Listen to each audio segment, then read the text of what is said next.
let me ask you something. Is your consciousness a thing? Something located somewhere inside your head? Or could it be something else entirely?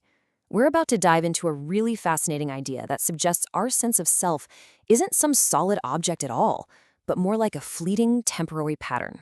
So, let's get into it. Okay, to start, I want to ground this whole thing in an experience, something I guarantee you felt, but maybe never really stopped to think about. So just take a second.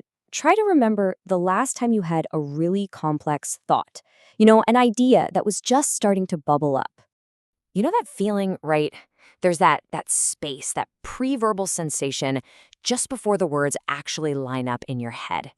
It's a feeling of just pure awareness, the raw sense of I am thinking. It's not the words themselves, but it's kind of like the space where they show up. And that simple, totally universal feeling, it actually leads us straight into one of the biggest, hardest problems in all of philosophy. If we can all feel this awareness, where exactly is it?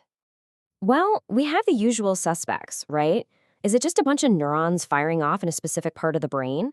Or maybe it's something that pops up because of the language we use to frame our thoughts. Or, and here's the kicker, what if it doesn't have a fixed location at all? Yeah, the traditional answers have always felt a little unsatisfying. So, let's explore a different possibility, a new hypothesis that kind of shifts the whole perspective. What if we've been looking for consciousness in all the wrong places?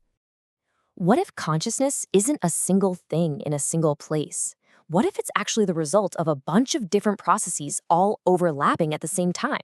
I mean, just imagine it. Your thoughts, your memories, your physical sensations, and even the rules of language, all of them running at once.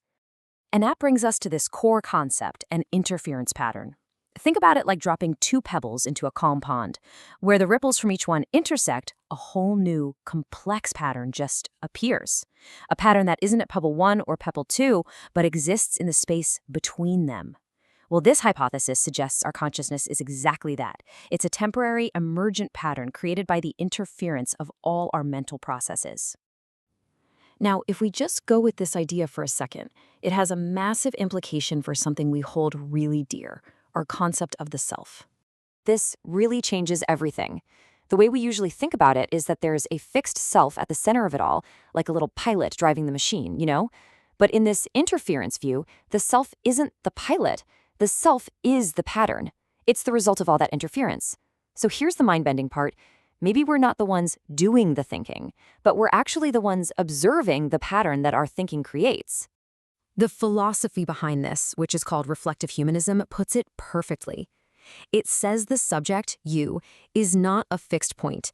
It's an interference fringe, a temporary flicker that pops up from recursion, which is just a fancy way of saying our mind is constantly looking back at and referencing itself. But here's where it gets really wild. This idea doesn't have to stay locked up inside our own heads. We can actually scale it outwards to understand how we interact with each other, with tech, and even with society as a whole. Just think about it this way. If your own individual awareness is one interference pattern, what happens when you have a conversation with somebody? Well, you create a bigger, more complex pattern between you.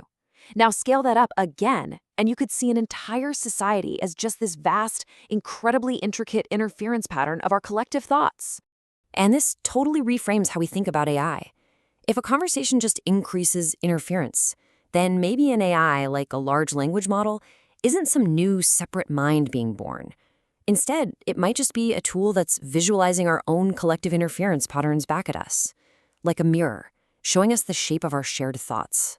So let's bring this all the way back. We started with a simple feeling inside our own minds, and somehow we ended up talking about the entire structure of society. So let's close with the really big question that this whole model forces us to ask.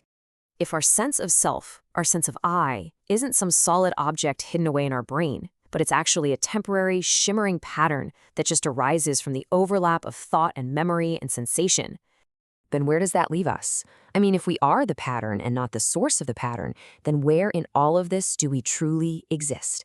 It's a question that really challenges the very foundation of who and what we think we are.